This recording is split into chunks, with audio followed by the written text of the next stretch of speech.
Assalamualaikum warahmatullahi wabarakatuh. Alhamdulillahi rabbil alamin. Wassalatu wassalamu ala asrafil anbiya'i wal mursalin. Ashhadu an la ilaha illallah wa ashhadu anna Muhammadar Rasulullah. Raditu billahi rabba wa bil islami dina wa bi Muhammadin nabiyya wa rasulah wa bil muslimina wal muslimati ikhwan. Pemirsa, dengan memuja-memujikan Allah Subhanahu wa taala, mari kita minta hidayah, inayah, taufik, maghfirah dan ridhonya agar berkah umur kita dunia dan akhirat. Salawat dan salam kehadiran junjungan Nabi Muhammad sallallahu alaihi wasallam, sehingga beliau berpesan, aksiru sholata alayya, banyak-banyaklah kalian bersalawat ke atasku. Mudah-mudahan dengan salawat itu Rasulullah akan memberikan syafaat yang terbaik bagi kita semua. Pemirsa yang budiman, kesempatan ini kita akan memilih judul lafaz yang tercatat. Lafaz adalah seperangkat simbol verbal dan non-verbal yang mewakili perasaan, mewakili nilai, gagasan, dan maksud. Sedangkan lafaz pesan itu bisa kita ambil dua bagian. Yang pertama, simbol verbal adalah merupakan kata, baik itu yang diucapkan maupun yang tertulis. Yang kedua adalah simbol non-verbal, pesan yang non-linguistik, yang diisyaratkan oleh anggota tubuh atau body language untuk menunjukkan akhlak. Jadi kalau kita lihat di dalam pesan-pesan verbal dalam Al-Quran, itu paling sedikit ada 3 pesannya, yaitu lafaz, qaul, dan kalimat. Nah, kemudian kita ambil satu, apa itu lafaz? Lafaz itu adalah memiliki makna melempar. Disebut lafaz sebab banyak bunyi-bunyi yang diproduksi alat artikulator kita ini terlempar dari mulut. Kalau itu sudah keluar dari mulut, maka itulah yang akan menjadi objek dicatat oleh kedua malaikat di kanan kiri kita. Seperti dalam surat Al-Qaf ayat 18, Bismillahirrahmanirrahim, ma yalfizu min qawlin illa ladaihi raqibun atid. Tiada satu ucapan pun yang diucapkan melainkan ada di dekatnya malaikat pengawas yang selalu hadir. Maknanya, setiap yang kita ucapkan adalah merupakan satu bentuk tanggung jawab yang harus kita perhitungkan di hadapan Allah Subhanahu wa taala. Pemirsa, jadi 2 malaikat yang ditugaskan Allah itu adalah anil yamini wa anil shimali qa'id. Yang satu duduk di sebelah kanan dan yang lain lagi duduk di sebelah kiri. Ada seorang ulama bernama Al-Ahnaf ibnu Qais.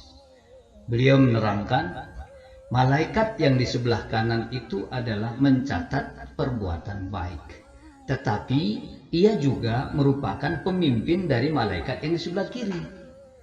Apabila seorang hamba melakukan suatu kesalahan atau dosa, malaikat sebelah kanan selalu mengingatkan malaikat sebelah kiri, jangan kau catat dulu, kita tunggu dia memohon ampun atau tidak. Apabila si pelaku dosa itu memohon ampun kepada Allah Subhanahu wa taala, maka malaikat sebelah kanan melarangnya untuk mencatat sebuah kejahatan. Tetapi jika hamba yang bersangkutan tidak memohon ampun, maka malaikat sebelah kiri pun mencatatnya. Orang-orang tua kami, pemirsa rahimakumullah yang arif dan bijaksana. Jadi bentuk qaul atau kata yang dari mulut manusia itulah sebagai objek yang akan menjadi catatan para malaikat. Contoh, dalam satu hadis an Bilal bin Haris al-Muzani, dari Bilal Haris Muzani, qala Rasulullah sallallahu alaihi wasallam, bersabdalah Rasulullah sallallahu alaihi wasallam, inna rajula la yatakallamu bil kalimati min ridwanillahi ta'ala, sesungguhnya seseorang yang benar-benar mengucapkan suatu kalimat yang diridhai Allah Subhanahu wa taala. Contohnya kita ambillah satu kalimat la ilaha illallah, la ilaha illallah, berkepanjangan secara dakwah. Maka yaktubu Allahu lahu biha ridwanahu ila yaumil yalqah.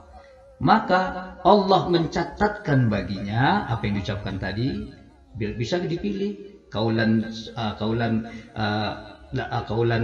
kata-kata yang bagus seperti la ilaha illallah, subhanallah walhamdulillah, wa la ilaha illallah, wallahu akbar. Bentuk-bentuk kata yang bagus itu akan dicatat oleh Allah untuknya, ya kan? Baginya keridhaan dari Allah untuk dia. Ridwanahu ila yaumil yaqah. Berkat kalimat itu hingga ia menghadap kepada Allah Subhanahu wa taala. Pemirsa,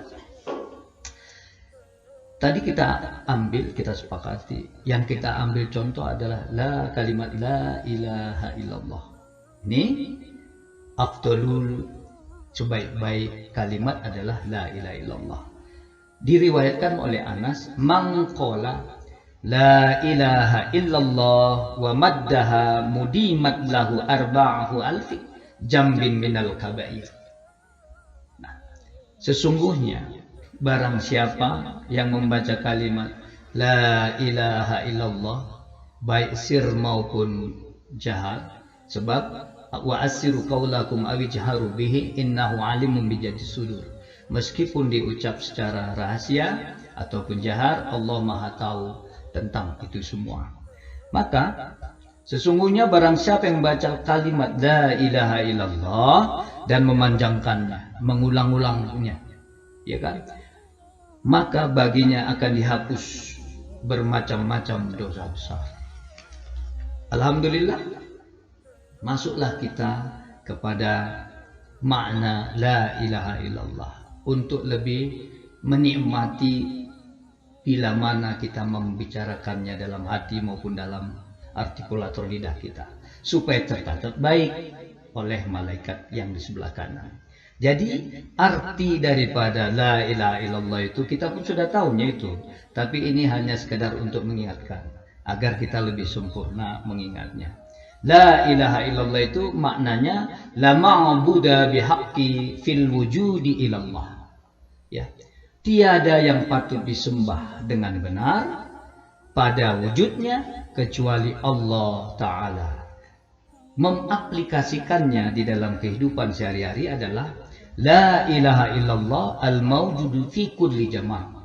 Kita harus membawa kalimat ini, la ilaha illallah, berada di mana saja, di setiap kapan saja, di waktu yang manapun, itu harus teringat la ilaha illallah. Baru yang kedua, la ilaha illallah ma'budi fi kulli makan. Tiada Tuhan kecuali Allah, bahwa di semua tempat ia berhak untuk disembah. Dalam artian kita mengingatnya bahwa Allah yang berhak disembah bila mana waktu-waktu untuk sholat itu tiba. Pemirsa rahimakumullah yang arif dan bijaksana. Baru yang ketiga dalam aplikasi kehidupan kita ini, la ilaha illallah majkur bi kulli lisan. Nah, ini yang penting, ya kan? Selalulah kita menyebut-nyebutnya di setiap lisan kita. La ilaha illallah majkur bi kulli lisan. Tiada Tuhan kecuali Allah, sebut-sebutlah itu di lisan kita. Dan kemudian la ilaha illallah ma'rufi bil ihsan. Kita saling mengingatkan, la ilaha illallah itu juga harus dipopulerkan, harus dikenal, harus terkenal di setiap kebaikan. Kita melakukan kebaikan, ingat Allah. Ya kan? Kita melakukan suatu kebajikan, ingat kepada Allah. La ilaha illallah. Kemudian yang terakhir adalah la ilaha illallah kullu yawmin huwa fi sya'ni. La ilaha illallah kulla yaumin huwa fi sya'nin. Kita bawakan ke dalam akal dan rasa serta apa yang ada dalam diri kita ini untuk mengagungkan Allah, bahwa di setiap hari, di setiap manapun keberadaan Allah dan kekuasaannya tetap ada. Barangkali dengan waktu yang cukup singkat, inilah yang dapat kami persembahkan. Sedangkal, dangkal lah ya, kita sebutkan dangkal, jangan sedalam, karena ini masih taraf ya, taraf-taraf